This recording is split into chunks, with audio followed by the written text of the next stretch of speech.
Surrounded by some of the most arid land in the United States, the Goshute Native American Reservation straddles the Nevada-Utah border 400 kilometers north of Las Vegas.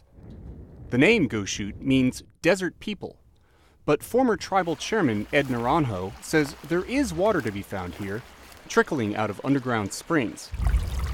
Water that has attracted the attention of the city to the south. These springs are up high, but let's probably be the first ones that are going to be impacted. Dry up. Las Vegas is a desert oasis that makes up 3/4 of the state's economy. The city of 2 million people and 40 million annual visitors has been one of the nation's fastest growing.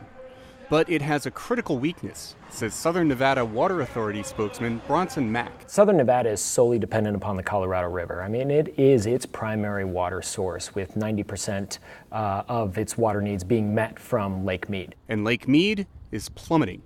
It hit a record low this year. Mack says the city knows it needs to diversify its water sources. Because as we've seen on this drought, having all of our eggs in that one basket does potentially make us as a community vulnerable. But the city's plan to build a pipeline to pump groundwater from these valleys has drawn fierce opposition from farmers, ranchers, and small towns concerned that their livelihoods will dry up. Naranjo worries it will be the end of the Goshute people. We've been here for years, living on the desert, and we've adapted to living in this kind of a desert. But you can push it only so far, and just can't continue to live. And he says the project threatens places of deep spiritual significance. This is sacred ground for the Goshute. It's the site of a massacre in 1863 when U.S. troops killed Goshute men, women, and children. According to their legend, where each of their people fell, a cedar tree grew up. Now they're concerned that if Las Vegas starts to pump the water from under the ground here, this sacred grove will dry up. We would not be pursuing this project if we did not feel that it could be done in a manner that benefited Southern Nevada without adversely impacting those areas.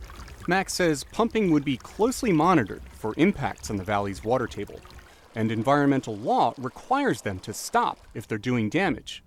But valley residents do not trust authorities in Las Vegas. They're not going to turn it off because they've invested so many millions and millions of dollars into that.